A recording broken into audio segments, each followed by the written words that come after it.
Մայիսի 14-ին կրկին լեզվակռիվ ու քաշքշուկ է տեղի ունեցել ԱԺ-ում Լևոն Քոչարյանը հիշեցրել է Նիկոլ Փաշինյանի եւ Ալեն Սիմոնյանի հնչեցրած վիրավորանքներն ու ասել. Ալեն Սիմոնյանը այս ամբիոնից, որ ընկնի, շատ ցավոտ է լինելու։ Սրանից շատ վրդոված ԱԺ փոխնախագահ Հակոբ Պարշակյանը սպառած դուրս շպրտել Քոչարյանին, ինչին հաջորդեց պատգամավորների բուռն վեճն ու քաշքշուկը։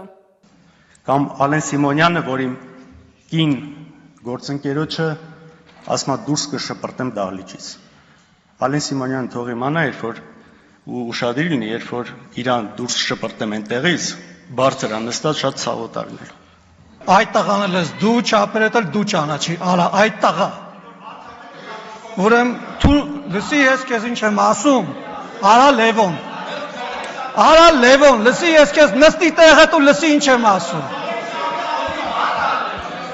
Ուրեմն լսի։ Կհանեմ հիմա քեզ կշպրտեմ դուրս դահլիճից, որովհետև դու խանգարում ես իմ ելույթը Լևոն, հանգիստ նստի տեղդ, մատդ էլ իջացրու, հանգիստ, քո խոսքը ինձ հաճելի չէր, բայց ես նստի տեղդ, լսի դու տեղից խոսացողին չես կարող ընդհատես, տեղդ նստի, հանգիստ պահով եղել,